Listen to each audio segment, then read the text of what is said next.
The other difference, of course, is goal kicking. Important because it's worth 2 points. Drop kicks only. Again, that's really because you don't have the time to set in place. So it's ideal that you have someone in your team that is good at the drop kick skill. At the end of the day, it's a game of speed and space. So you just have to have individual flair, and you have to have speed and a high level of skill. That's why it's an attractive game. That's why people enjoy it.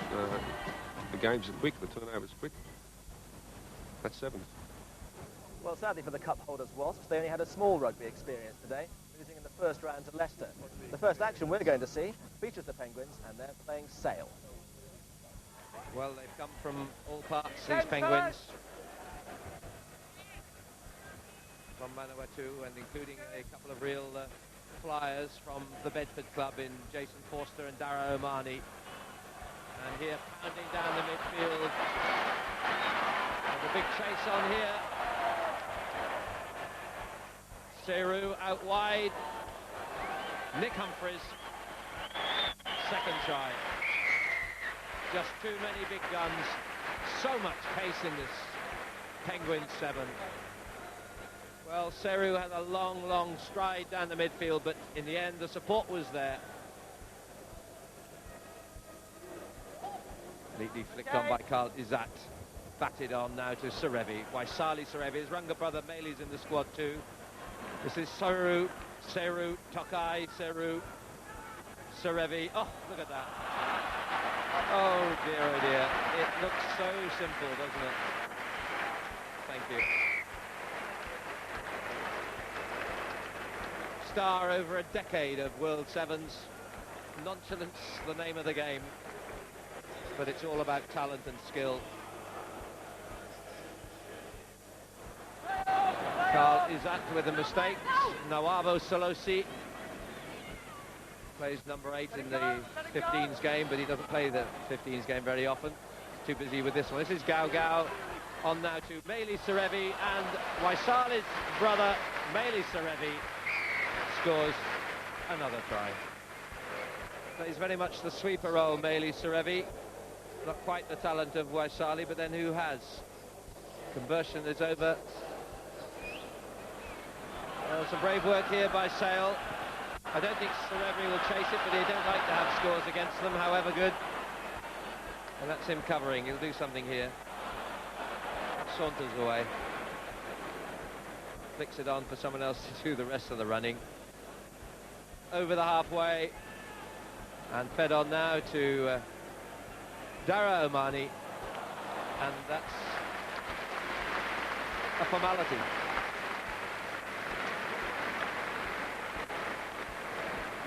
For the standard set by the Penguins and the incomparable Waisali Serevi. Well, also in the first round, Gloucester played Richmond. You can see the Richmond players warming up behind me. Would this be the last hurrah from one of the oldest rugby clubs in the world? So are Richmond going to survive? They lead Gloucester 12-7, but of course there's the real prospect that this could be the last time we see those famous Richmond colours in action. Black, old gold and red. The last time in the sevens game, let alone at 15s. This their 51st appearance at the Middlesex Sevens, which they've won 9 times. Their second sevens, who saw off a very youthful Bath 7 featuring 4 schoolboys. So here's the quarter-final draw. Saracens against Newcastle, Gloucester against Bowland, San Isidro against Leicester, and Harlequins playing the Penguins. We'll start with that first match, the all-Premiership affair between Saracens and Newcastle Falcons. The first of the quarter-finals, featuring 2 teams who've both played at Twickenham in cup finals in recent years. This first quarter-final, Newcastle in the cup final just a couple of weeks ago. They lost that one, Saracens in it a year ago, and they won that one, and they almost thought they had the opening try in this opening quarter-final. There's the scrum. It's a bit of a mess, but eventually it comes out cleanly. Out to Penno playing at fly half. Back inside to Matt Singer. Kicked ahead by Matthew Cairns, but straight down the white throats of Newcastle. Alan Chilton playing at scrum half. Vivian. Jim Naylor, who scored a couple of tries in the first round, kicks ahead, but well, there are 1, 2, 3, 4 Saracens defenders back, and the man who picks up is Alain Penaud. 30 French caps. He's the man that Sarries will look to spark them towards the semi-finals. Both sides playing dangerously, and have Newcastle been gifted the try. Vivian making the most of what can kindly be called slipshod Saracens defending. Trying to play football rather than rugby, that was the mistake, and Ben Johnston, anxious to keep it in, made the error, and Vivian, well, no one was within yards of him.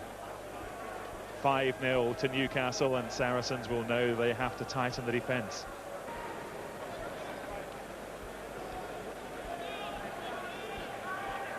So Saracens get another go. This time Penaud has reasonable possession. Number 5. Number 10 is Matt Singer. Back inside to Brendan Daniel. He's dangerous. Vivian almost pulls him down. Those socks couldn't have been any lower on Daniel's legs, but they saw him home in the end. Vivian's despairing charge, and Brendan Daniel scores his 3rd try of the tournament, set up by Matt Singer. And when Daniel gets space like that, he's adept at finishing off moves like this at 15-a-side, so when there's so much more room, he is deadly. And the conversion was good, so Saracens, courtesy of that Brendan Daniel shimmy through the white-shirted Newcastle defence, suddenly lead by 7 points to 5.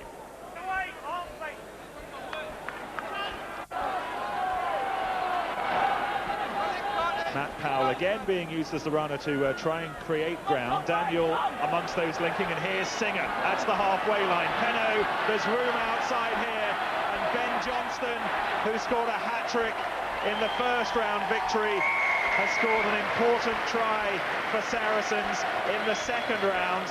They're looking good at the start of this second half. Ben Johnston has added the try, which gives Saracens a 12-5 lead, and you just know, don't you, when men of his speed get that much space that far out, there's only going to be one conclusion, and Johnston concluded the run with a try.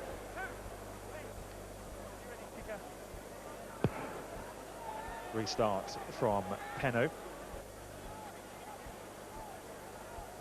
Sarries making their 39th appearance in the Middlesex Sevens. They've never won it. Can they reach the semi-finals? They're going to have to concede a try here, though, you would have thought. Breaking away. And Newcastle have scored the quick try that they would have wanted. And Saracens, as so often the case, just maybe a lapse in concentration from that kickoff. It's so hard to win the restarts. And Newcastle pulling it back to within 4 points, and they pulled it back to 2 because the conversion was good as well. And the scorer, Alan Chilton, kicks off.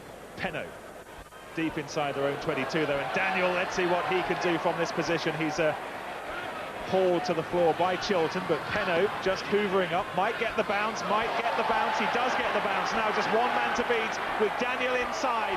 Daniel still has work to do, has to cut back inside, uses Penaud, players though in support for Saracens, and Matt Powell is the player who goes underneath the posts. They maybe made harder work of that than they needed to. Daniel pulling back inside after apparently being put clear by Penaud, but Matt Powell sensing the opportunity, and he was on hand to add the extra crucial black shirt, and Saracens suddenly lead by 19 points to 12. Martin Shaw back inside, and again Naylor on hand. He has 2 men to beat, but he has the support of Mick Wood. Can Mick Wood get there? Almost under the post, but he was dragged across the line. Good defending from Ben Johnston, and they've won possession, and that's as good as a try. And that's Sarries into the semi-finals. Ben Johnston scoring one of the tries and saving one right at the end. It wouldn't have made much difference. Sarries through to the semis. The team who got there last year before losing to Leicester have an opportunity this year to go one better. They've won 21-12. Boland with, well, a host of famous surnames in Pienaar, Duplessis, Joubert and Van der Westhuizen. Won convincingly against Harlow in the opening round, now with Joubert. Van der Westhuizen, well, he scored in the opening tie a couple of times and he's done so again under the post. Looks a good all-round player, this fly half. Barend Van der Westhuizen. This is how he did it. Quite simple, really. And no sweeper even to challenge him. Adds the conversion points himself. 7-0 Boland.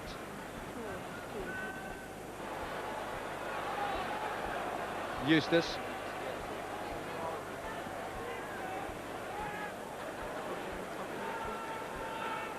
Again Gloucester, they've good continuity of possession. Can they outflank them here?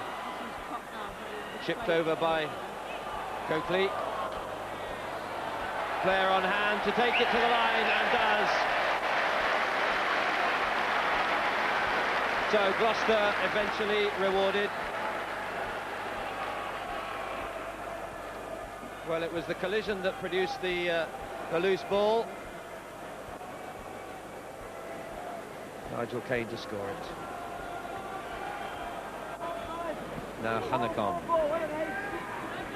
Papier.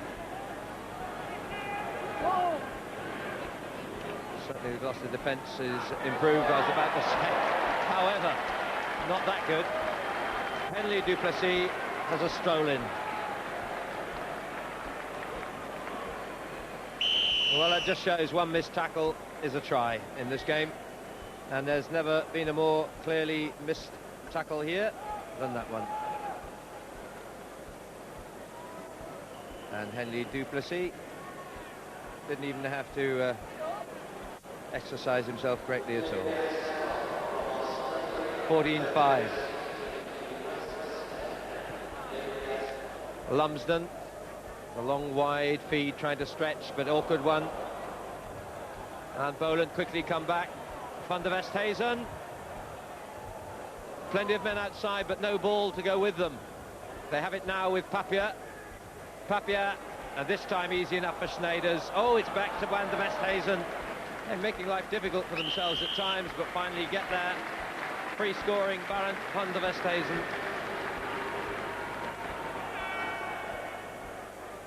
And that should be enough to see Boland home. Well, not tidily done, but same number of points in the end.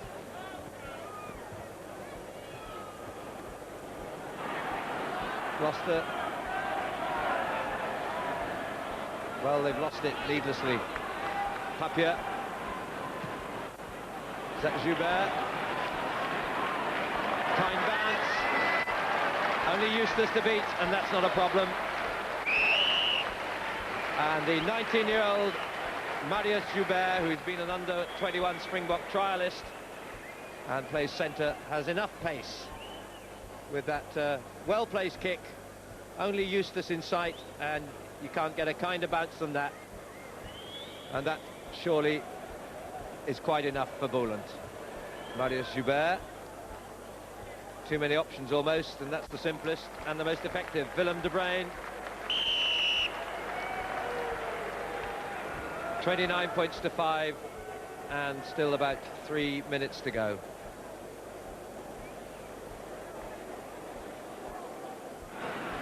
Gloucester looking for consolation.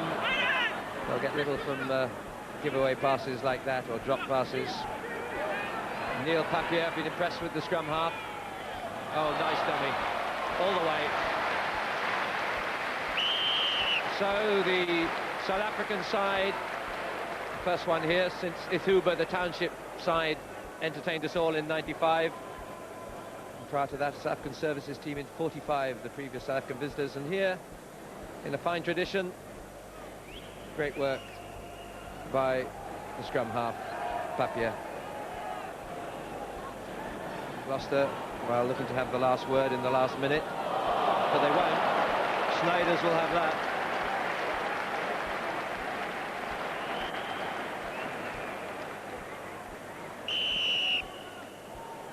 It Sneijder, and we'll keep the Boland officials here happy with a convincing quarter-final victory.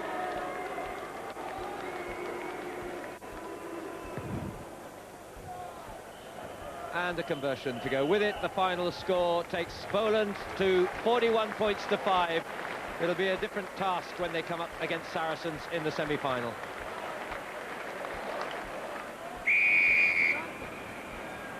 South American guile against East Midlands grunt. Maybe. We shall see. Leicester, beaten finalists a year ago against the Argentinians of San Isidro, who have not a bad pedigree back home near Buenos Aires. Both sides looked more than confident in comfortable first-round wins. Leicester in their change strip of predominantly blue shirts, you'll notice. Mess up in defence, though, and Santiago Phelan, the Argentine captain, looking to make the most of it. It's Pichot, the little fly half, scampering round. Travaglini picks up, back inside to Marcus Garikosh, who has a turn of pace, and if that pass had been a little sweeter, maybe they'd score, but now they do anyway. Martin Gaitan, the Argentinian international. It's taken just 60 seconds to break Leicester's defence, and at this stage South American guile is on top of East Midlands grunt.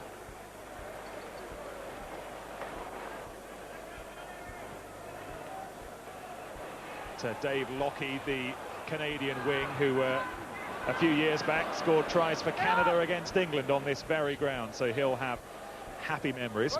He's a big coruscating winger who, given some room, could cause damage, and the Argentines would do well to keep a close eye on Dave Lockheed. Enrique Pichot out to the far right-hand side, and it's a good burst, good turn and burst from Martin Murgia, and Leicester's defence just looking a little threadbare at the moment. It's taken 2.5 minutes for them to score 2 tries. Here was the second. Murgia just a little sidestep, push back inside. What can Lockheed do? Little tip pass inside to Geordie Murphy. He's had a bit of a hair job since we last saw him. 2 minutes to the break. Jamie Hamilton takes the penalty quickly, and Leicester are going to score the try. Dave Lockheed in the very same corner that he scored a couple of tries against England all those years ago.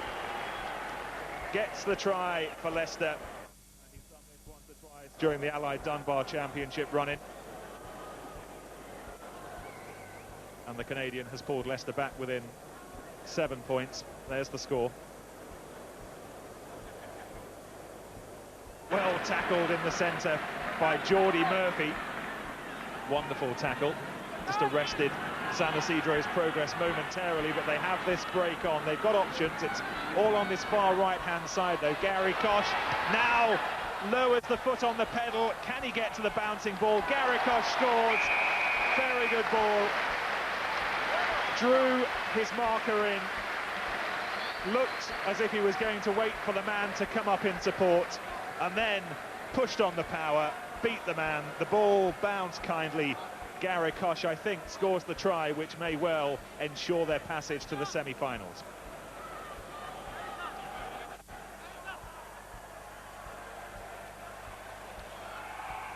Oscar Wingham involved in intricate movements, but it's all within Leicester's 22 at the moment, and that's their try line, and they don't want to mess around. They have messed around, and they've conceded the try to Patricio Fuzeli.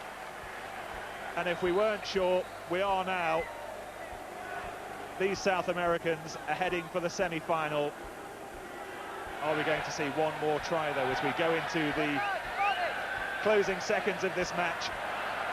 Scott Reed looking for glory, puts his foot down, and it's going to be a try for James Ferris. Well, Leicester at least have the final word.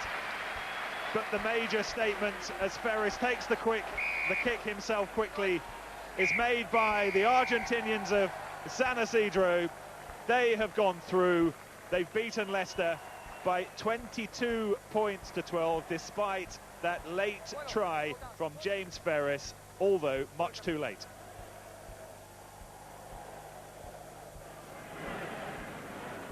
Penguins' first visit here. What welcome visitors they are to. Popped up well by Penguins. It's all about pace now. The charge is on by Kwakwa. The cover is in from Ben Gollings, but Kwakwa has recovered it, and that will be the first score. Wants to go behind the post and does so, saunters home. Great skill from Tanieli Gaugau. Well, he was a star here last year in the Barbarians winning 7. He got a bit of luck there as the ball rebounded off onto his foot.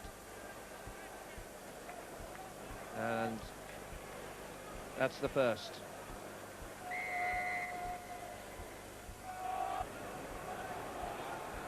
The winners to meet San Isidro in the second semi-final with a minute of the half to go. Waisale, good hands. Gaugau. Oh, he's beaten the man. That's a bit mistake by Officer. Back goes Darren O'Leary to try and recover it. Gaugau. Oh, that's well set up. And away is Izzat. Second try.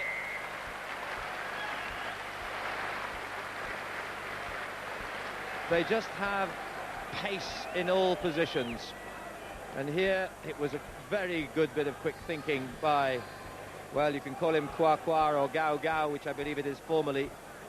The feed onto Carl Izzat, this youngster from the New Zealand squad in Manawatu, New Zealand.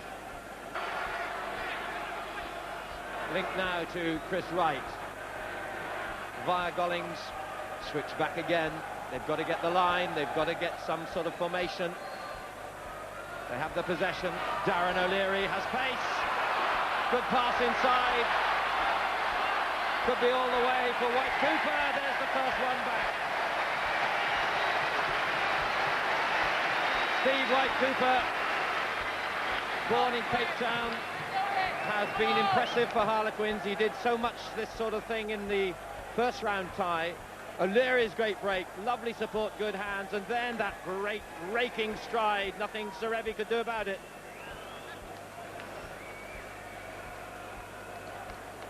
(14-5), 9 points, the immediate target for the London club. They've won this title 13 times. It's a decade since they did so. Oh, and that's a giveaway pass. Possession for Jason Forster. And the lad from Bedford won't be caught. Big, strong Welshman. And that's an all-important score. And it came from a simple single error. Jason Forster, who plays for the Bedford club.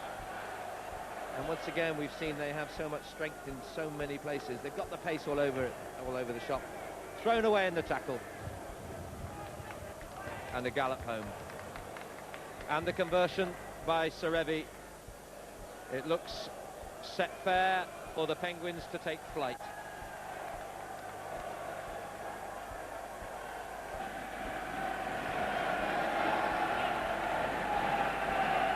So the club who once won this title 5 times in a row are going to be denied. They've given a pretty good account of themselves against this elitist group. Penalty here. Hands in the ruck. Cheeseby storming away. That's typical Cheeseby. He'll go the whole way. Here's one back. It may all be too late, but there's some pride in that score. Chris Cheeseby wasps his club. Cambridge and Radley before that. And a former winner of these 7s in Harlequins colours. There's a typical rampaging burst from this burly Harlequin back row. Switch back from Wasp to Harlequins. The conversion by Chris Wright.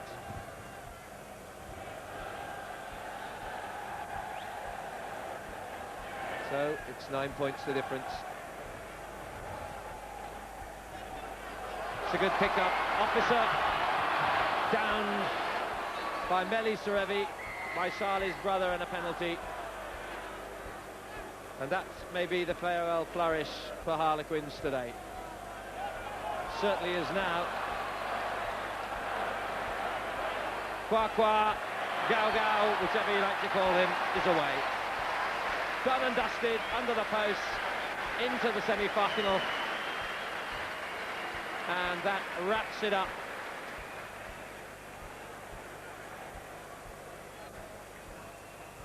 Star last year, and again this. The Fijian Daniela Gao. 26-12. And cool as you like, Serevi. That's the final whistle, and so it's the Penguins, predictably indeed, who complete the lineup. Chris Sheesby's Harlequins, a brave effort, but in the end, 28-12, Penguins just that bit too good. Well, 4 quarter-finals of varying intensity, but the last one was certainly the best, and the tournament favourites, the Penguins, made to work really hard by the Harlequins, led by the England back row forward, Chris Sheesby. Those Fijians aren't bad, are they? No, they're not bad, but I really got to give all credit to our boys. I thought we came out and absolutely thumped them, put them off their game. And, you know, we were winning kickoffs and 50-50 ball. And if a few bounces had gone our way, you know, it wouldn't have been 14-0 at half-time. Could have been 14-7. And I think we needed that score. But the score after half-time was brilliant. And again, and then we had that kickoff. Could have brought it to 21-19 if we just scored there. Instead, they turned around, and that's the brilliance of the Fijians. See-no sweeper, kicked ahead, scored. Is the way to beat them to be attacking in defence? Yes, it is. What happens is, and I'm trying not to be too negative, when the ball goes across the middle and Serevi has it and he's standing still, then people run off him, and that's what creates a space for him or the people who are the runners. And you just have to sit off and say, okay, do all of that, we'll then tackle you, make a decision, go wide, and then we'll go and hit you. So you've got to be balanced in the middle off them. When they move to the sides, then go in and attack them, because they don't find it easy to be able to pass the ball back from the sidelines. Can you see anybody beating them? Yeah, I can. The Argentinian side's a good side. That'd be a good game. I'm just a little worried they're a bit small. I think they might just have too much strength with New Zealanders, Australians and Fijians. Could be a little tough for them, but that will, I think, will be another good game. And then we'll see. Saracens, I see it being a Saracens-Penguins final. Could be interesting. Chris, thanks very much. Well Thank played. you. Chris Sheesby. So it's very much an international last four. Saracens, the only home country, or the only home team still left in. They're playing Boland from South Africa, and the other semi-final, as Chris was talking about there, San Isidro of Argentina playing the Penguins.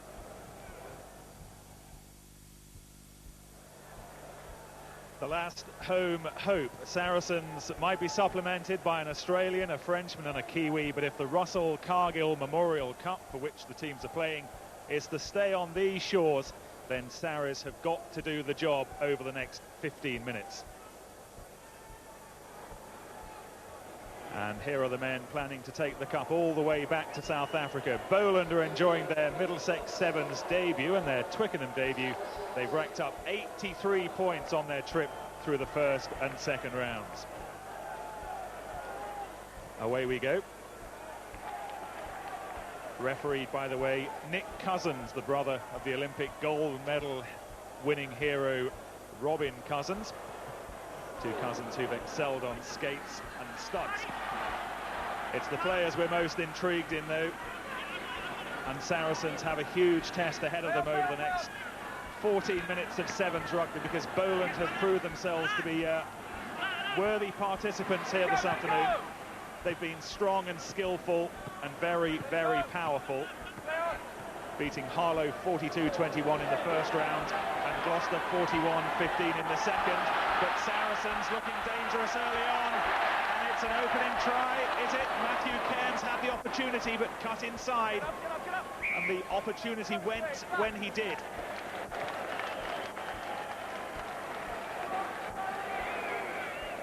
Cairns not quite believing that he had the power to go through the defence, waited for support which never came, and Boland up very quickly to smother any opportunity of an early try.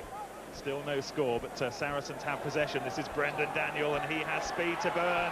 Room on the outside, lovely pass inside, and Alain Penaud gets Saracens off to the start they would have wanted.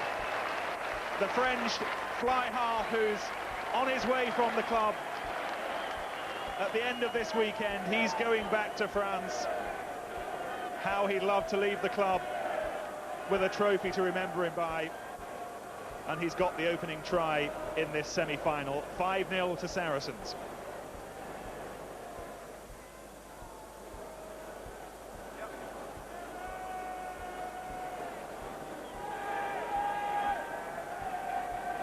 Conversion to come. It's sevens, so you don't place it, you have to drop kick it, which makes it all the harder. And Matthew Cairns missed it, so it remains 5 points to 0. But that was an important score. It will raise question marks in Boland's mind. They have had it pretty much their own way so far, the South Africans. And Saracens staking first claim for a spot in the final. Pienaar restarts. It's taken by Marius Joubert, Springbok under-21 trialist, but the ball was knocked forward. This Boland side, who up until a couple of years ago were coached by Nick Mallett, the South African coach. 1996 and 1997 was when Mallett was in charge. Haven't exactly set the South African scene on fire over the last few years, but here they are, and they face a stiff test now as Daniel again goes on the burst, and Daniel socks down, pace, try scored, and Brendan Daniel has scored Saracens' second try in the opening 3 minutes, the All Black Sevens expert. He's been showing this kind of pace on the wing all season in the Allied Dunbar Premiership. He's so swift, hands off the man, and gives Saracens exactly the kind of start they'd have needed. Cairns again. This time he was a little closer, but there's a swirling breeze just down on pitch level, and that drifted it to the left of the posts the very last second, but a pat on the head for Brendan Daniel. And Sarries have scored 2 tries early on. They lead 10-0. Penno and Daniel, the men who've gone over. Penno restarts midway through the first half. It's picked up by Henley du Plessis, a famous name, but no relation to Morny du Plessis, who was manager of the World Cup winning Springbok side in 1995. Here's the concertinaed Sevens line-out. Not necessarily a hooker by profession, and that shows it's a little scrappy, but the South Africans from Boland do well just to tidy things up. Our referee, though, Mr. Cousins, bringing them back. And there's the scrum. Getting just a little darker here at Twickenham on what's been a thoroughly pleasant spring-summer's day, but Alan Penno bursting through, and Cairns on the right wing this time. Has he found touch? No, the touch judge's flag on the far side is raised.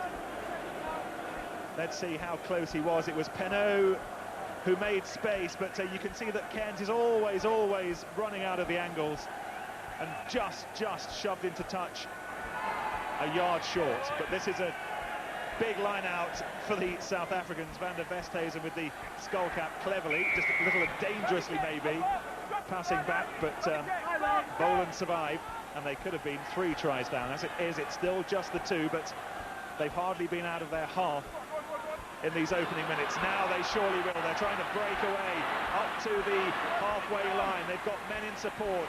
Jacobus Martinus, the captain, lovely pass inside, and Berent Van der Westhuizen, another famous name of no relation, but he's not a bad player, is he?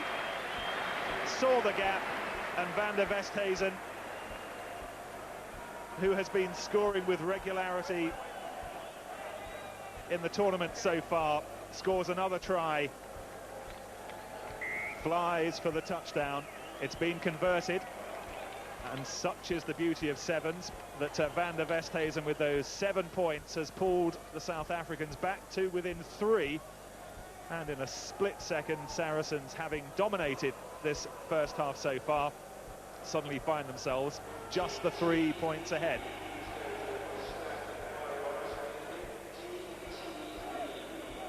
Recognise the similarity? put some skates on and darken the hair, and you might have Robin Cousins. South Africans restart. Picked up by Ben Johnston and knocked back by Kevin Sorrell. Powell out to Daniel again, who's switched wings, but you'll know Daniel, socks down and very, very pacey. It's a knock-on, so Saracens are going to hang on to possession. Not long to go in this first half. The referee looking at the watch and deciding there's no more time to go. So Saracens making early inroads with those 2 tries from Penaud and Daniel. Both of them not converted, though. It could have been 14-0. It was only 10-0, and they've been made to pay for those missed conversions. Van der Westhuizen going over with the try and then converting as well. So Saracens, if they are going to reach the final, still with lots to play for. Saracens side, who are making their 39th appearance in the Middlesex Sevens. They've never won it. They've been runners-up twice. Got to this stage last year before Leicester beat them in the semi-finals. Leicester eventually losing to the Barbarians. And they have half a foot in this year's finals. Boland following in the footsteps of Atuba in 1995 and the South African Services team in 1945 as the 3rd side from the Republic to grace the Sevens. Springboks of recent vintage who've worn that Boland shirt, Errol Tobias and Stefan Terreblanche.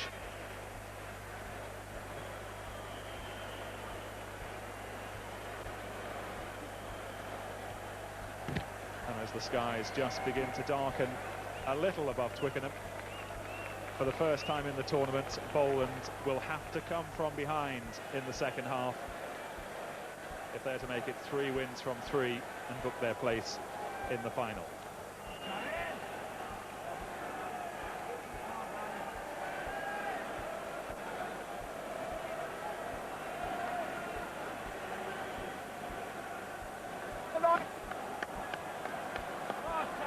It's an indication of how blustery the wind is. It's a warm, sultry day. When the sun's been out, it's been very, very hot. But that wind just playing a little with the ball. And Marius Joubert gets a low, flat one away, which Penaud collects and sets up Daniel on the run. Daniel always looking to make ground up to the 10-metre line, almost up to the halfway line. That's Matthew Cairns, who runs another 20 metres out to Ben Johnston on this left-hand side. Not quite as fast as his Olympic namesake, but still fast enough. But they have to watch in defence because Boland swiftly turning defence into attack. It was Irid Snyders with a little chip ahead on the chase. Now you can see how much ground these guys have to cover because Saracens had committed themselves to attack there, and in the blink of an eye, Snyders had them turning on their heels and chasing backwards. Strong covering tackles in the end from Matt Powell.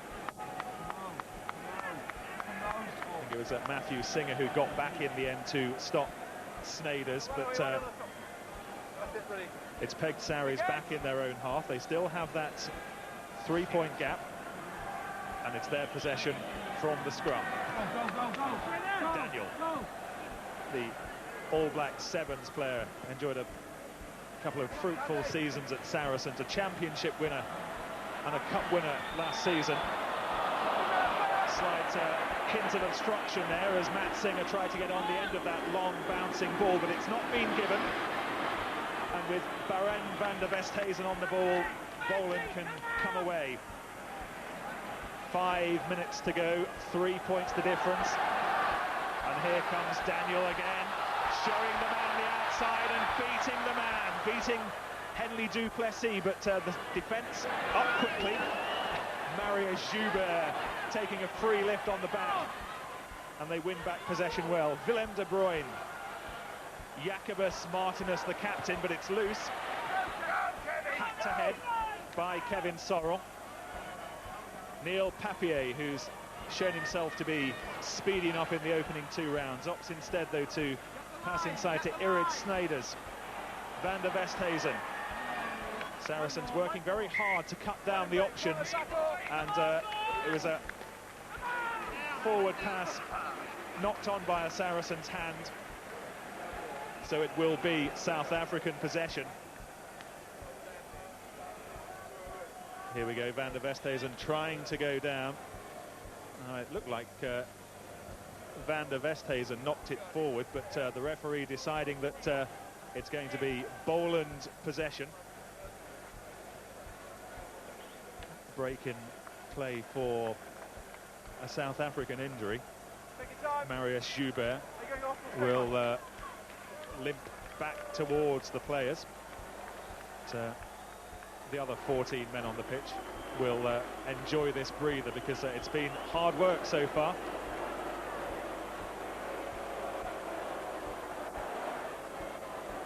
Still just those 3 points in it. Less than 4 minutes to go. Saracens that close to the final. Out though it comes, and Joubert, the man who was having attention a couple of seconds ago, shows he's not worse for wear.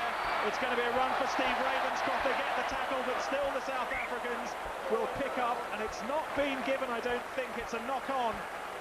And just when Irid Snyders thought that he'd given South Africans the lead, Joubert knocked on, but was it knocked on in the tackle? It must have been Joubert who was penalised by the referee. A little harsh perhaps on the man from Boland, but still Saracens have some defending to do, and this time Van der Westhuizen goes over, but the referee had blown the whistle seconds before. Saracens survive. Less than 3 minutes to go. Still that 3 points the difference. No score so far in this second half. Brendan Daniel working hard in his own 22. Penaud, number 5, was dangerous. It wasn't far away from Irid Snyders, but they still have possession. Penaud outside, and Penaud again on hand. Does he have the legs to outstretch that defence? The Frenchman scored the first try. Is he going to score the second? It's number 1, Kevin Sorrell, who comes up with the ball. A move started by Alain Penaud, and Sorrell eventually adding the gat in the legs. Here he was, breaking the tackle from Jacobus Martinus, and once he'd broken the one tackle, no more work needed to be done.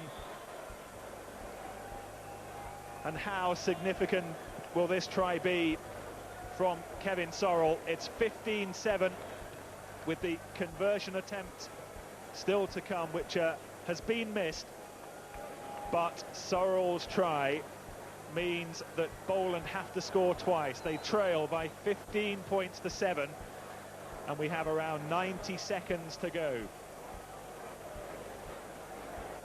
There's the man who may well have put Saracens in the final.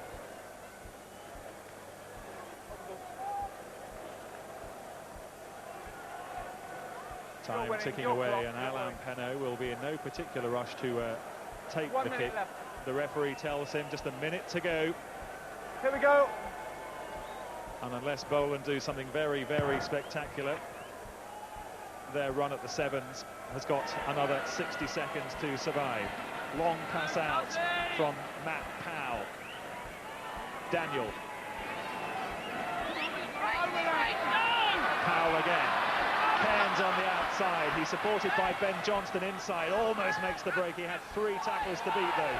Sorrell, and now they have the opportunity. Penaud goes on the burst. Oh, and gives the ball away. Penaud, well taken by Snyders, but Van der Westhuizen is going to have to work very hard to do anything from this distance, and the referee calls them back for a knock-on. It should be Saracens' possession, and this game does not have much more life left in it. In fact, it has no more life left in it, but Saracens still have lots more to play for. Beaten semi-finalists last year, they've got through to the final this year. Can they go one better? And the crowd who made their way in from the car parks now may well be seeing a home victory. Saracens are through to the final, 15-7.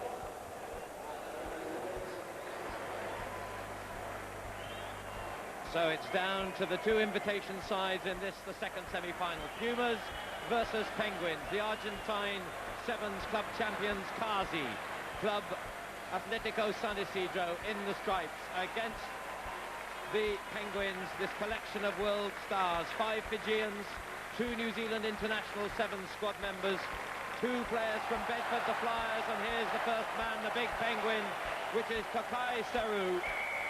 Plays for the Gordon Club in Sydney. The Fijian opens in the opening seconds of this second semi-final. And a side brought together under the aegis of the Penguin International Rugby Club, the world's greatest touring club, opened the scoring through Seru, and Waisali Serevi, the man to kick the conversion. So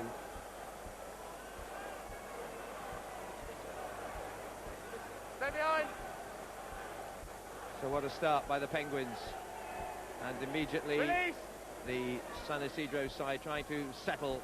They have a lot of talent, but have they the power that they need to get the possession? Dispatched then pretty remorselessly, and some very effective ball winners for the Penguins. We've seen, though, the running talents and the guile of the San Isidro side. 5 there is Jason Forster of Bedford, another flyer. There's so much pace in this Penguins lineup, but it's San Isidro who break away through Fuseli. Fuseli now. Nice, neat inside pass. Penguins trying to form the line, but there could be an overlap here with Fuseli out wide. Pirouetting is Natalio Bock. Taken on in turn by Mujea. Martin Mujea, an Argentine under-21 player. There are 5 full Puma internationals in this lineup, but there's been pushing. It'll still be Kazi ball. San Isidro in possession with Pichot.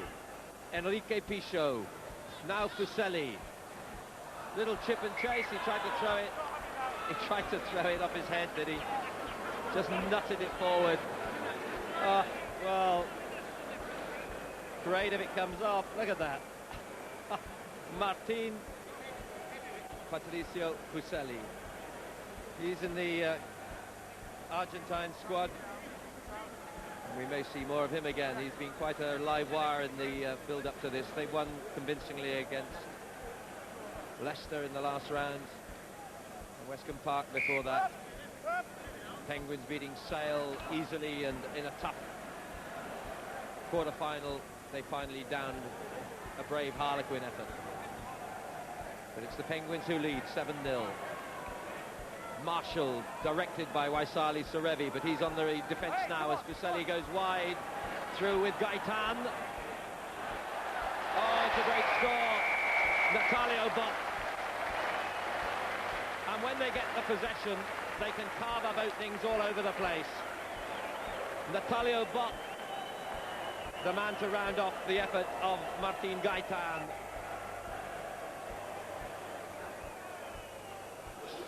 So we're coming up to 3.5 minutes. It's Penguins 7, San Isidro 5.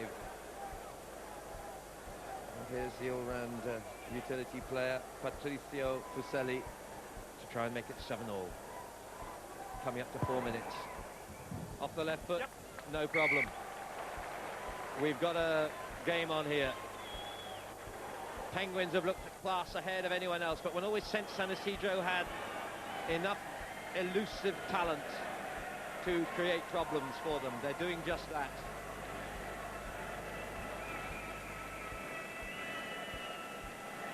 The club that, the team that scores has to restart with the drop kick to the opposition. Shot. They try to make it hang to get the big men there to win possession back, and they've almost succeeded. But here's Waisali Serevi to Gao Gao, so often a star of Sevens, this Fijian representative. Here's Serevi, his own little brand of magic, but not this time. Bring it back, the first one. The first defence is back upfield, and there's been an encounter here with Enrico Pichot, and that's the first bit of unpleasantness we've seen. And Enrico Pichot could well get marching orders, could he, here?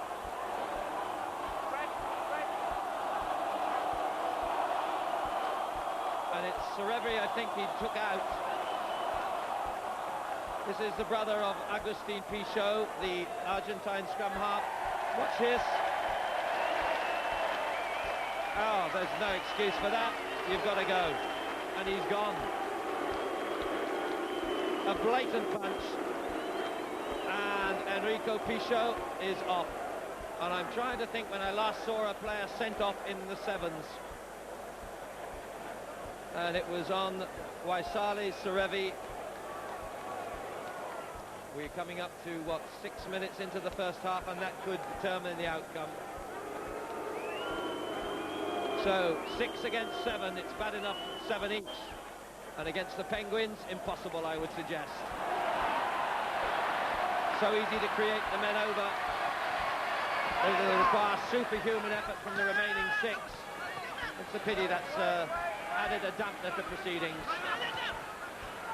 But referee Chris Rees had no alternative. Back head forward there, back here. First not forward. First not forward, first one.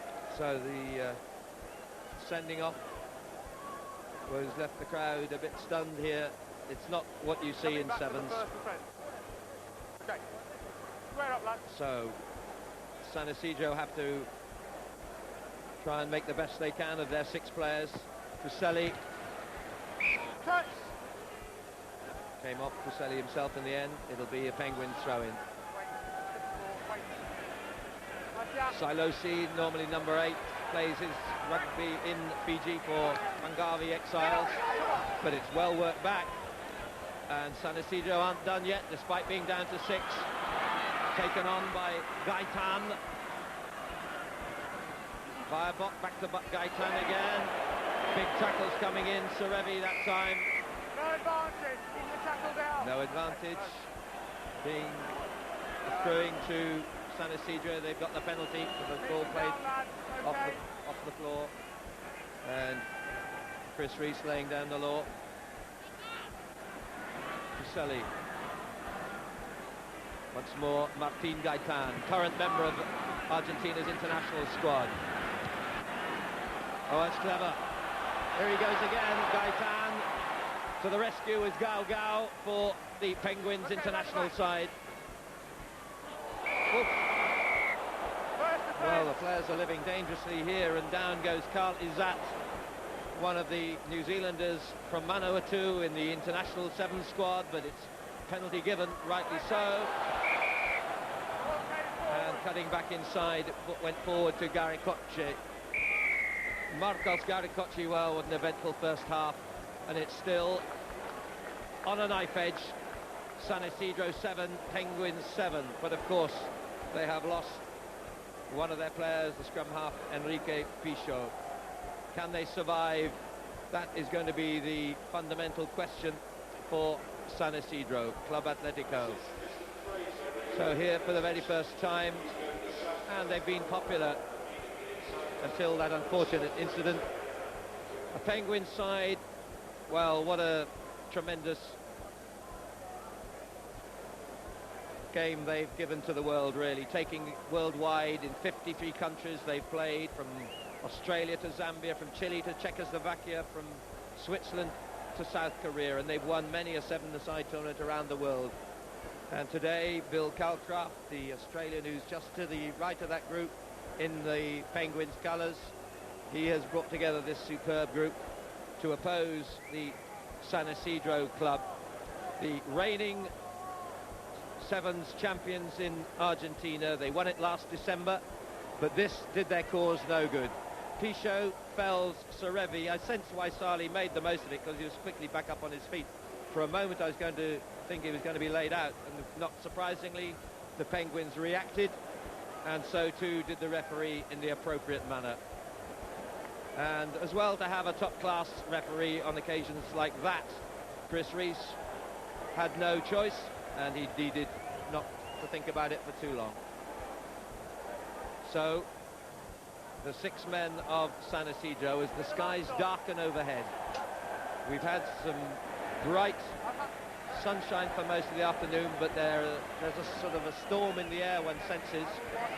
Certainly had a brief storm in the action just now. And the captain, Santiago Phelan, who is part of the current Pumas setup as well, just having a quick word with the referee. And so they'll want to obviously use their rolling subs as they can, but they can only ever have 6 men on the field at the one time. But they can at least bring on fresh legs, and they're going to need them, I'm sure. It's 7-all. Okay, skip up. Penguins, who enjoyed their 40th anniversary dinner last week, now bidding to compete with the Saracens for the Russell Cargill Memorial Trophy. Here come the Penguins now, away goes Tokai Seru. That's tremendous cover. I mean, it's valiant efforts coming in here. Anyone who's played sevens knows how hard it is with 7, let alone with 6, and against a team of this world class. No, it's not going to be a score, it's a penalty. Offside by the Penguins. I'll give you the time. You have the time. Big Tokai Seru from the Gordon Club in Sydney. Denied. Versatile player. He acts as the rover in this squad. He can play any back position. But it's a penalty against him. San Isidro on the burst. Tremendous running from Travaglini. His uncle was a great centre three-quarter for Argentina. Also Roberto Travaglini, and here they come, the crowd behind them now. Cover on Mejia is superb, but all credit to this San Isidro side. Martin Mejia, just 20, has represented the Pumas under-20s side and under-21s, but the cover sufficient. It's still 7-all, remember. We played a minute and a half of this second period. Waisali Serevi, a little touch of Fijian magic from the magician. Can he go the whole way? And I think the answer is clear. Tremendous pace. He's over 30 now. He's dominated the World 17s for a decade and gives the scoring pass to Taniela Gaugao. And with it, the lead for the Penguins restored. That was brilliance from the master, Waisali Serevi. Well, he could have gone himself. He just felt that was safer. And the kick goes over to give the Penguins a lead 14-7.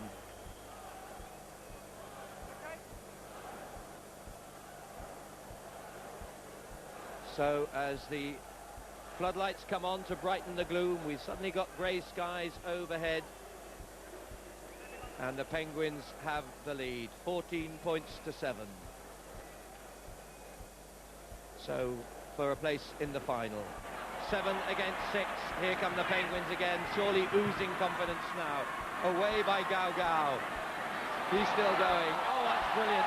Absolutely brilliant. He left 2 men standing. Weary legs there maybe, but that was still class. And the look of determination says it all. Star in the Barbarians lineup last year, who won this very sevens. A star in Fijian's World Cup side, who also won the Hong Kong sevens this year. Taniela Gaugao takes the Penguins 12 points clear.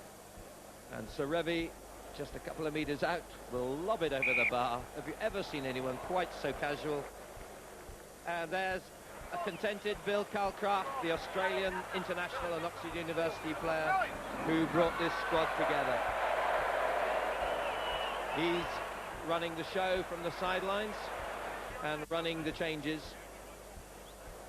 as do San Isidro. They bring on rolling subs to both sides, but there are only 6 of the Club Atletico San Isidro from Argentina to compete against the might of the Penguins. We've had big flashes of lightning up above. We've had 1 or 2 moments of lightning on the field as well.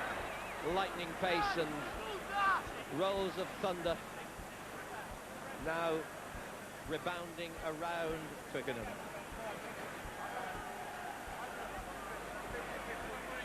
And just a little discussion with the touch judge by Chris Rees. 21 points to 7. Saracens await the winners. And of course it will be a new name on the Russell Cargill Memorial Trophy that was played for first in 1926. The 73rd year of that competition. Don't lie down on the ball, get up. Let him have it. 10, keep going, keep going. Here comes San Isidro. Back goes Gaitan. There's a penalty to the Argentines just inside the Penguins' half. Fuselli sends it wide. Again, elusive running, trying to create the overlap wide out. Cuts back inside, there's Garicoche. The Penguins are there in numbers. Well, they've got greater numbers. Played out by Fuselli again. Perhaps still hear that roll of ominous thunder. Ominous it is for the Argentines. And the player's lost his shot, but he'll still streak home, dare I say. Carl Isat. And have you ever seen someone score a try without their shorts? You've seen it now. Well, we don't like speakers normally, but we'll excuse this one. There they go. Nice line in underwear too. Sports Carl Isat of Manawatu, the Kiatoa club from New Zealand. And inevitably, greater numbers tell. And that surely puts Penguins out of sight with a minute to go. Plus 2 more points from who else but Waisale Serevi. And we can now be sure that the Penguins, always the pre-tournament's favourites, are set to contest this, their first finals, and of course their first visit. Bill Calcraft is not letting it go.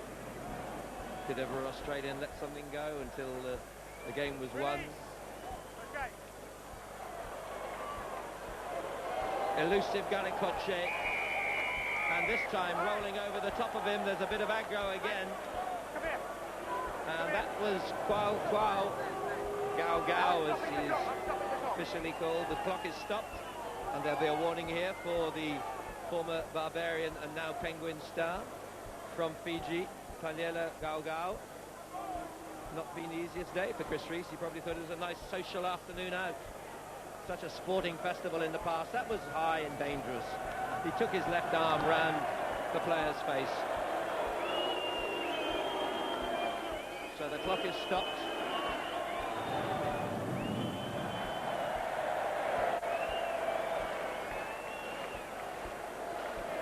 (28-7). Well, it's rather soured the atmosphere a little. 1 or 2 incidents in this game. San Isidro, though, have only themselves to blame, or at least Enrique Pichot for being sent off. This is Roberto Travaglini. His uncle played in the centre, what, 20 years ago. No advantage from the knock-on, says Chris Rees. We're down to injury time now. And Chris Rees looks at his watch again. It's going to be a matter of a consolation try or not for San Isidro, following in the footsteps of the South American Barbarians who came here in '97, lost to the Saracens after extra time. Been a brave effort by the remaining 6, notably that man Fuselli, and here's a chance to still get something back. Up is Jose Reiteri, but up into the touch rather than over the goal line for the final flourish of this second semi-final. And so, predictably, it's the Penguins who goes through. Who knows what might have happened had Pichot not been sent off in the first half. As it is, the favourites are there to face the Saracens. Penguins 26, San Isidro 28, should I say. San Isidro 7. Well, we've come indoors because you may have noticed during the course of that second semi-final the colour of the sky changed rather alarmingly. We have had the tropical storm to end all tropical storms here. Look at this.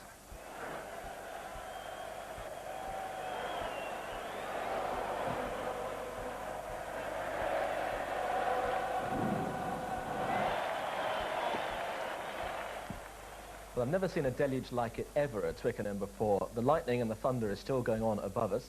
John Callard, Bath and England fullback, is here with us, who's been leading the Bath team here today. Going back to that second semi-final, I mean, both were very eventful, but it's a hard enough game as it is with 7 players, but with 6, you're really on a hiding to nothing, aren't you? Well, when Sana Drew went out to 6, I mean, it was a crazy, crazy punch. But I thought they fought heroically and battled well, but the numbers just told, especially against the Fijians. You know, they just made it count in the end. But talking of fighting, I mean, you could say it was a good punch, but it was absurd, wasn't it, really? It was ridiculous, you know. There's no need for it. Bush, it gets him right on the chin. I think Serevi made the most of it. I mean, it was not much of a connection, but Chris Rees, the referee, had no option but to send him off. And ironically that it was Serevi, because he is the past master at this Sevens game. What is it that sets him apart from everybody else? I don't know, he's just got such vision and such a brilliant step, you know, coming up to the final. Him versus Brendan Daniel, the two of the best steppers in the game, will be quite an interesting tussle.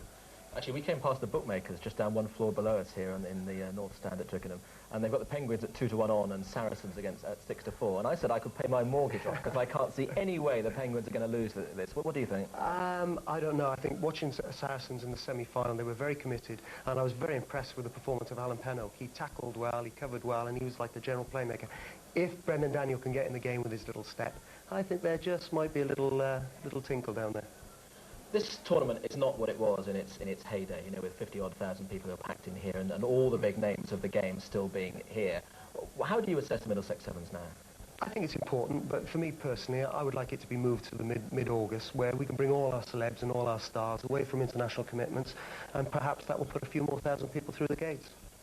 Well, a lot of the players are in the tunnel and they'll be coming out on the pitch very shortly. If we look behind us here, I think it's still just raining, just about, but it's a very, very dark and threatening sky. And I know it's been raining an awful lot at Edgbaston today, where England have been playing India in the Cricket World Cup, and they've had a considerable rain delay there. I don't know if they're going to get back on the field of play there before the evening, and the match will have to go into a second day. Highlights, incidentally, later on tonight on BBC Two at 9:05. But there's obviously still a fair bit of standing water out on the pitch, and having been the most glorious day earlier on, John, suddenly conditions changed quite dramatically. Oh yes, but I think it will. You know, I think it won't worry these players, these teams. I think it'll be an excellent final, and hopefully it adds to the occasion. I think the entertainment that they've had waiting for this final has been quite interesting. And one other thing, of course, to say that handling is everything in sevens. The ball's going to be very, very slippery, isn't it? Yeah. I think if you say it would benefit one side, I think Saracens, that may benefit them. I think that, you know, the Fijians and the New Zealanders might not be quite right to the conditions. Well, we shall see now. Nigel Starmer-Smith, it's all yours. Thank you, John and John, and the traditional finale to the rugby season, fun and frolics will.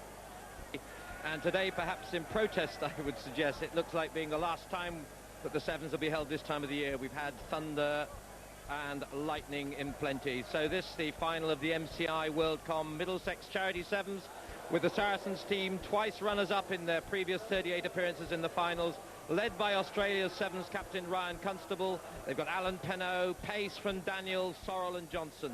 And against them, well, look at this, the world's greatest touring club, the Penguins, with 5 Fijians under the leadership of the world's greatest player, Waisali Serevi. Just watch him. And in charge of the game as Serevi waits will be John Burtinshaw. Serevi with his brother Maley in the squad, as well as 2 New Zealand international 7 squad members in Craig Newby and Carly Zatt, and the 2 Bedford Flyers, Jason Foster from Wales, Dara Omani from Ireland, and the former Oxford Blue, now in New York, Nick Humphreys. They'll take some stopping, but Saracens may perhaps have a surprise up their sleeve. So, thankfully, the rain has ebbed away, but we've standing water on the Twickenham surface, so conditions totally in contrast to those that these players experienced earlier. And what is for certain is that there will be a new name on the Russell Cargill Memorial Trophy. Saracens' 39th appearance in the finals, twice runners-up. Could this at last be their day? In the yellow and black then, the Penguins, but immediately it's Brendan Daniel for Saracens. He's got the pace to run the legs off anybody if he gets clean possession. Good work here, taken on it is by Matt Singer. Kevin Sorrell scored that crucial try in the semi-final, could set up a pass here for the opening score, which it is for the Saracens.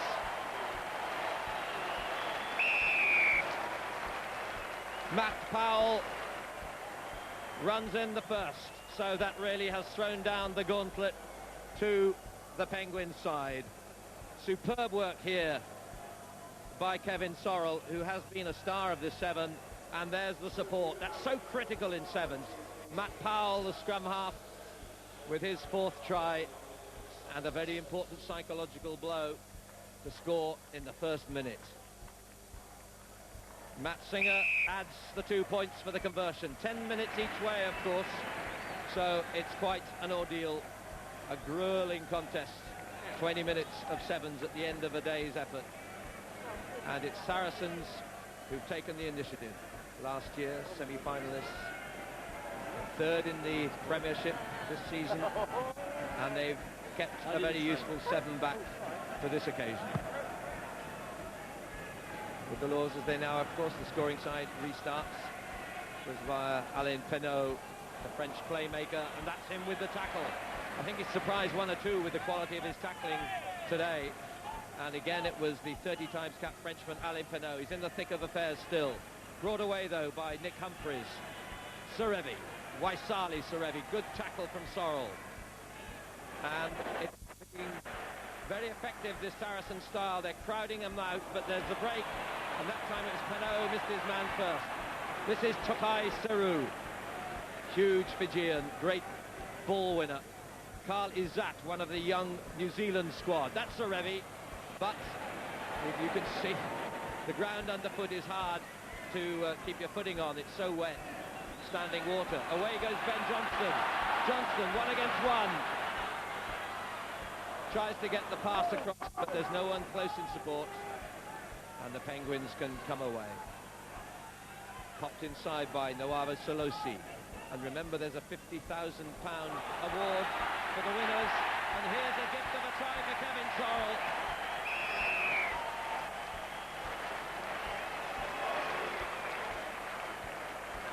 And that really will have shaken any possible complacency that might have come into Penguin ranks. It's Penguins who are being pressurised into errors, loose passes like that, and a gift for the pickup of Kevin Sorrell, the 22-year-old England under-21 international. Delight for Sarries supporters. The home base club, the only one left in the last 4 of this tournament. And it's 2 more points from Matt Singer. And 14-0 is a very comfortable position for Saracens after just under 4 minutes.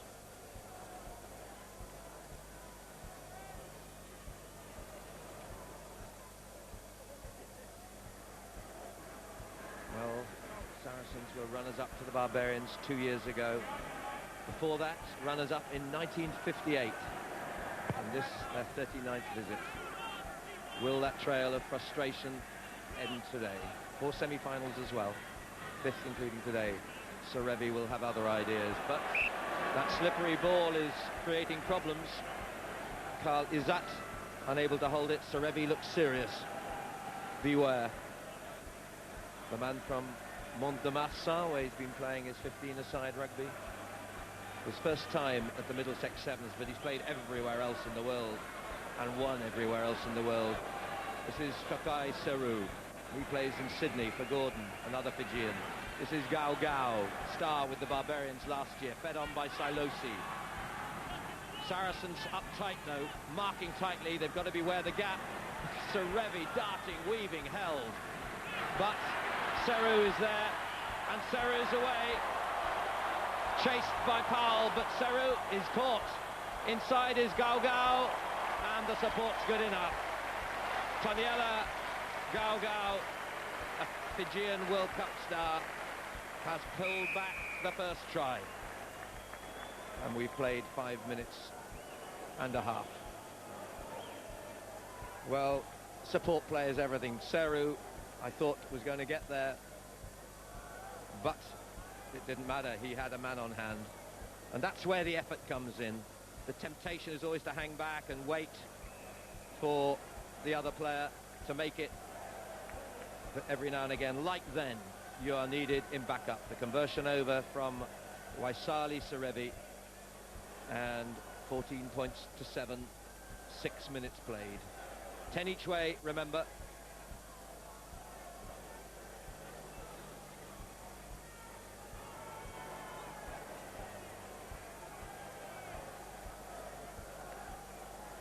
Years Fiji have dominated World Sevens, and here they're in trouble with Ben Johnson streaking away. Ben Johnson scored some important tries this afternoon. That's the most important of the lot, and the centre turned prop for the Sevens side, capitalising on a little bit of carelessness really from the Penguins, and the lead extended to 12 points. It's a lovely cut back inside, and it was Izat who missed the tackle. A missed tackle is a try to the opposition more often than not. 19 points to 7 with the conversion yet to be taken. So 3 tries in the space of the first 7 minutes for Saracens.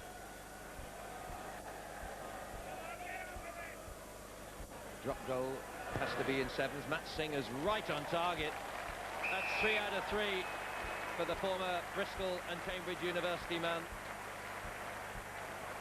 21-7. A long way to go. It's looked like a very determined Saracens team. Well drilled. Forcing Penguins to take the risks, as then Serevi found that the path either side of him was blocked. He went over the top. Saracens covered it and regained possession. Here's a chance though. Gao Gao. Can he control it? He's chased by Sorrell. It's a good pickup. He's lacking support. He's going for the corner, but has to check. Izat. Great cover defence from Saracens on the 22. Oh, what a pickup. Seru. Brilliant handling. Deserved the try. That long reach, his arm just seemed to stretch out. How many people would have picked that one up one-handed as he did here? Oh, superb. Both by Silosi, who created it, and Seru, who scored it. And so the Penguins stay in touch at 21-14. 3 converted tries to 2 converted tries. And we've yet to get to half-time. It's 9 minutes gone. And there's Tokai Seru, versatile fullback fly-half winger in Sevens. A real rover. Serevi. Johnson underneath, so too Silosi, away by Izat. Forster, he's got pace, so too is Seru, he's up the middle. No, it's a forward pass. He throws the ball away in disgust. The crowd react. John Burtonshaw's decision didn't go down a bomb with the Penguins. Here's the break by Forster. Welshman plays for Bedford. And there, Bill Calcraft, who's put this Penguin side together from around the world. Down we go. And dressed like you'd expect an Australian to be in a straw hat and shorts and bare feet.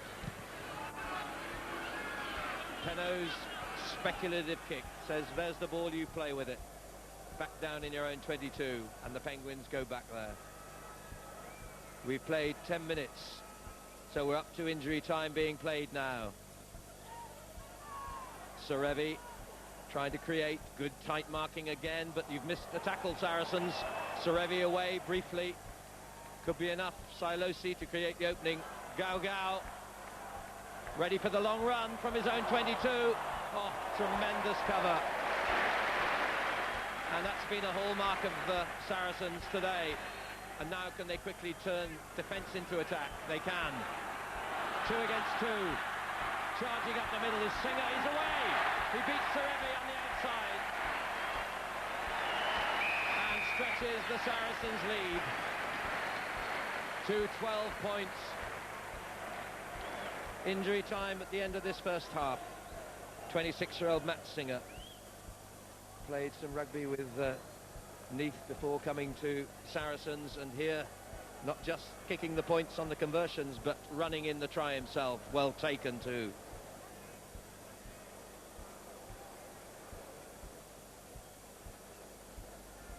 This for a 14-point lead once more. They've had that lead twice. Penguins have come back, and there it is for 28-14 at the turnaround. Saracens 28, Penguins 14, and a thrilling final of top quality sevens to grace this, the final of the MCI WorldCom Middlesex Charity Sevens. And remember, a lot of money from this occasion goes to all sorts of charities, and since it was first played in 1926 has really become a marvellous finale to the season, and we're getting another good final. The Saracens are looking confident, but one wonders just how much the Penguin side has in reserve.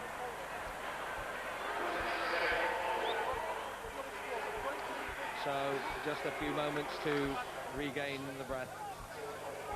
There's still a tremendous attraction. It of course was played as far back as 1926, and there have been some wonderful sides here, and in the last couple of years the Barbarians were here and winning the title, beating Leicester last year in the final.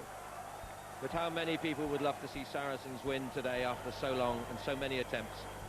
This being the last time, by all accounts, that the tournament will be staged here in the last playing day of the season. But I have a feeling that the Penguins have more to give. They've been under pressure in the quarter-final. They were given a tough tie by Harlequins. 28-12 was the final score. San Isidro would have been a lot closer had they not foolishly had a man sent off for throwing a punch at Waisali. That was 28-7. And 10 minutes is a very, very long time.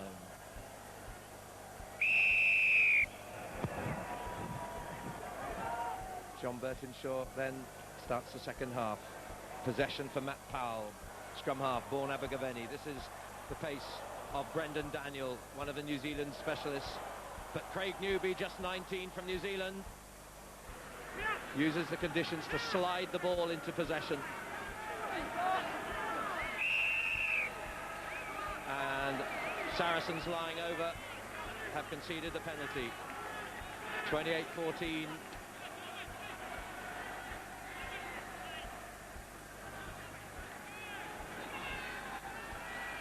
Waisali Serevi.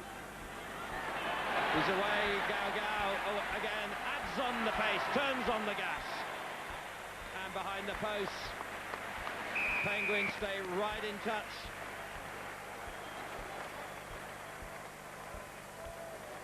Well, he scored 2 tries in the semi-final. He's added 2 in the final.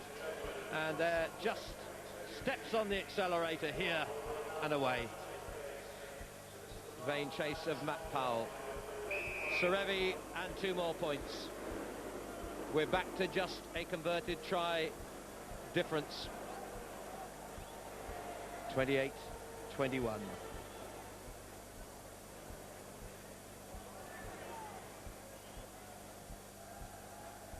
Well, the pressure back on Saracens here.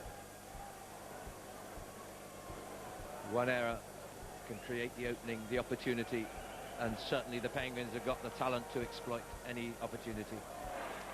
Serevi. Just magic with his hands, but not so clever with the pass that time. Saracens regain possession, lose it again to Silosi. Now the switch, the line forms. Serevi toys, thinks, plans. This is Nawabo Silosi again. Long feed to Gao.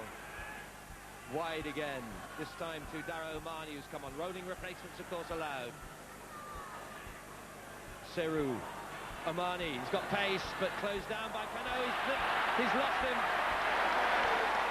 Amis tackles a try, and there the chance now for Penguins to draw level, because that puts them within 2 points.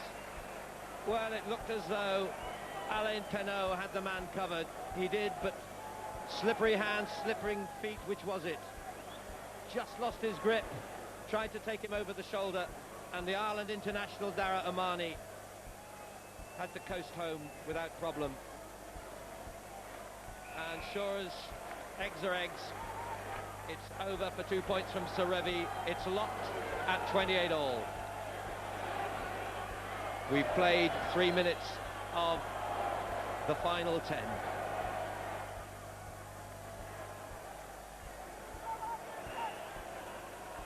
What a final. 56 points shared equally.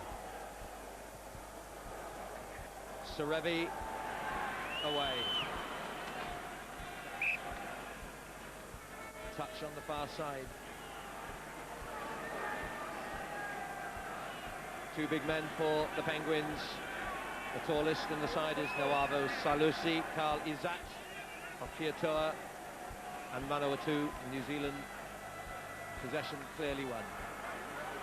Half a break. Scragged by Ben Johnston.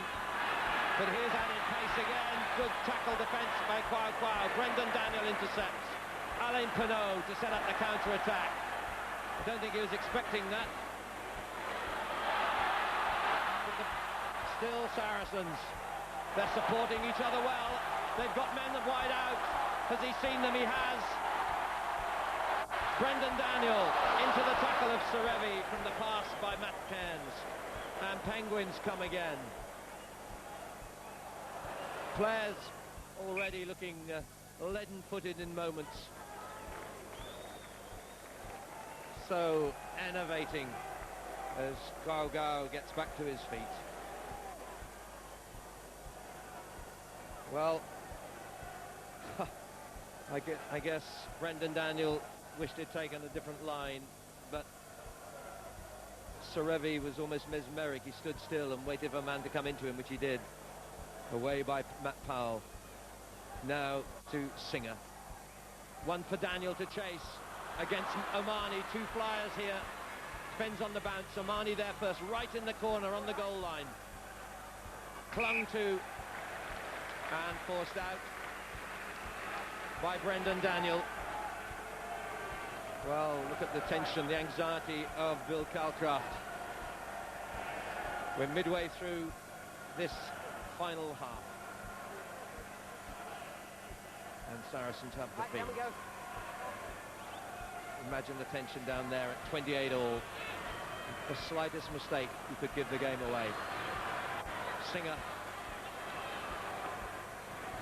Penaud. Just caught from behind. Seru, I think, here's a burst. It could take him clear. And under the post for Singer. The stalemate broken by Matt Singer. His second try in succession to add to his 4 conversions. What a final he's having. And here was the pace that left the Penguins stranded.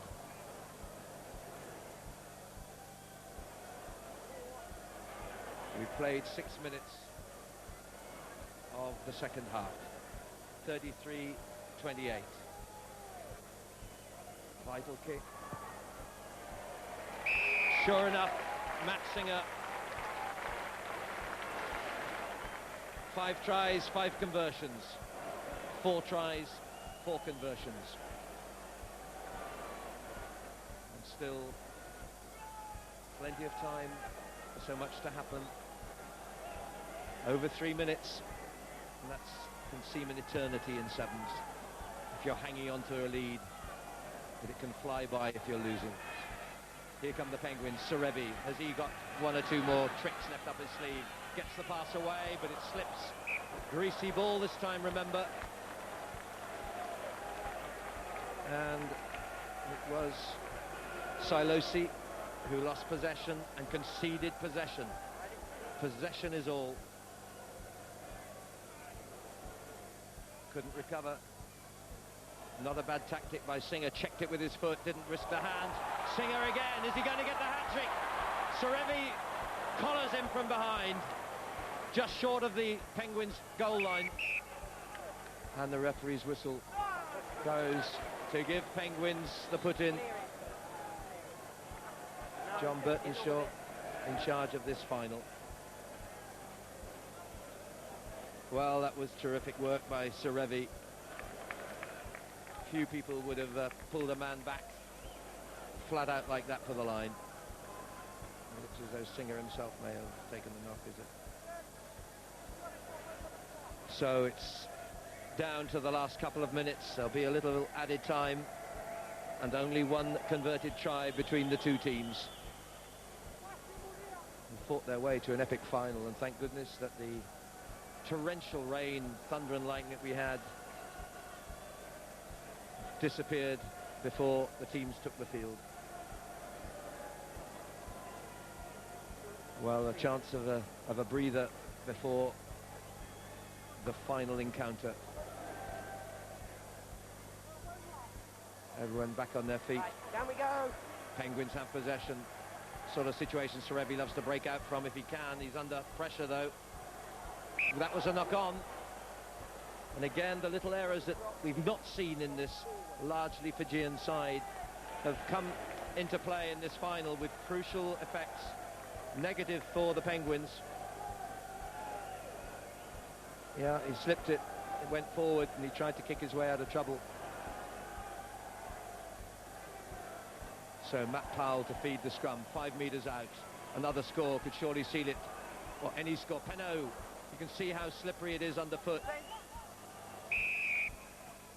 It's not released after the tackle. 35-28, 7 points. Penguins in possession. Their first visit here. What a display of sevens rugby we've had from them and Saracens in this build-up. Are they beaten yet? Into the last full minute. A breakaway now.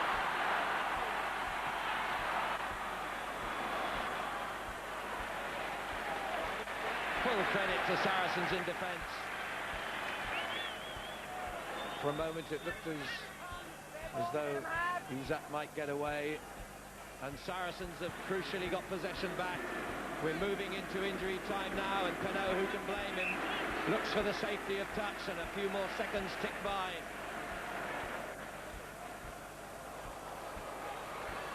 Quickly taken, Serevi, and once more the Penguins counter-attack. Serevi, here's danger. He's got Kwakwa outside. Serevi still. Dara Amani is that Serevi, who else? Under the post. It's going to be level, and we're going to extra time, are we not? Saracens collapse to the ground in disbelief that in the 40th second of extra time the Penguins have brought it level, and who else but the world's greatest exponent of sevens rugby has taken this game surely to extra time, because he gets the conversion and the final whistle goes.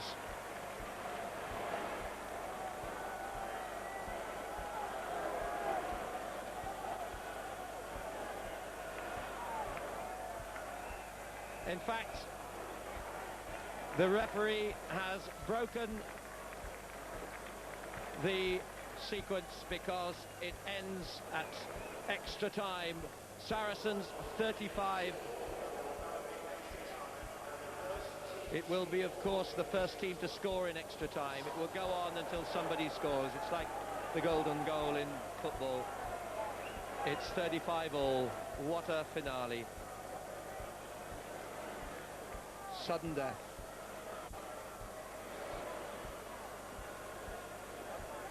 So, would you believe it? At the end of a grueling day's activity, 5 minutes each way, but it's of course the first team to score that will win the Russell Cargill Memorial Trophy. What a dramatic finale. 5 tries apiece, 5 conversions apiece. Saracens must have thought it was to be their year. It may yet be. The team who've been here 39 times have never won, twice been runners-up against a superb collection of international seven stars.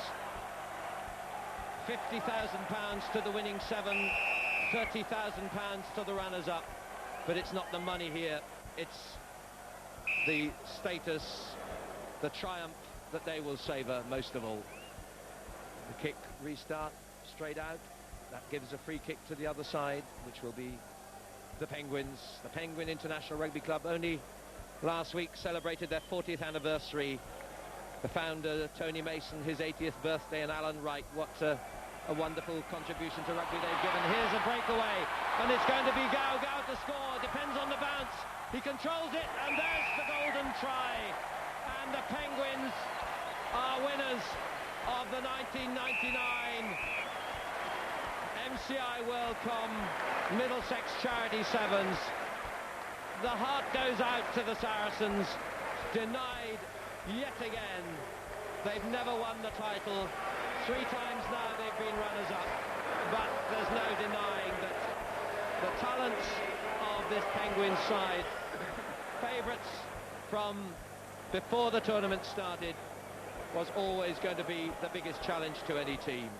And it's that man who was the hero of the Barbarians set up last year, Taniela Gao, who, with that breakaway, has clinched the title for the Penguins on their first ever visit. These were the final dramatic moments, no mistake, and celebration to follow. Well, the Penguins, this club that has done so much for the game worldwide, playing its rugby in 53 countries, finally comes home. It's an English-based club that's set up in Sidcup in Kent, has been so much assisted by the Kent Rugby Union, now comes to Twickenham, to the Middlesex Sevens for the first time, and carries off the trophy. Small wonder with the talents of the side that Bill Calcraft put together. But, well, what can you say for Saracens? They were runners-up to the Barbarians 2 years ago. Prior to that, it was runners-up in 1958 to Blackheath. And today, runners-up for the 3rd time in this tournament to the Penguin International Rugby Football Club. Well, Matt Singer, who kicked all 5 conversions, scored 2 tries, must have thought his last one was the one to clinch it. But Serevi was to have the last word in normal time, when he just, with that little hitch kick, broke through the final little bit of Saracens' defence. And there's, impassive as ever, he seldom smiles. He's a man who certainly has graced the 7th stage like no other around the world. In Hong Kong, with Fiji in the World Sevens. He's never really taken... Ah, there's a smile. He's never always been the player at 15-a-side that one might have expected, but at 7s he's known no equal. And how good to see him happy and smiling again, playing his club rugby now in Mont-de-Marsan in France. And he, with his fellow Fijians, Naiwavo Sailosi, his brother Meli, Taniela Gao, what an influence again that man had, and Takai Seru. Up comes Waisali Serevi to receive the Russell Cargill Memorial Trophy from Derek Mann, the chairman of the Sevens Committee, David Ransom, the president of Middlesex, accompanied by Cormac Whelan, director of global marketing for MCI WorldCom, the presentation party.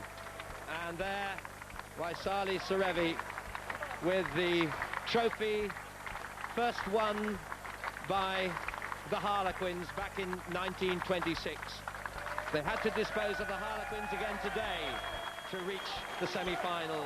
The smiles are of Bill Calcraft, the Australian international and Oxford University player who put this Penguin side together. And the celebrations after a magnificent final. So as Waisali Serevi hands the cup along, the trophy down, so too celebrations for each of the players and for the Saracens runners-up. Penguins triumphant here. This last occasion of the Middlesex Sevens at the end of the season. What a day. Well, a great international occasion. Mortgage repayments never in doubt. Just a very quick word, John. The Fijians, something else, aren't they? Fantastic. They mastered the conditions, and they never gave up. A lot of sides would have folded, but they didn't. Fantastic. Well, if that is the last Middlesex Sevens to take place at the end of the season, they've certainly ended in a grand kind of way. Thanks for watching. Cricket at 9:05. See you then. Bye-bye.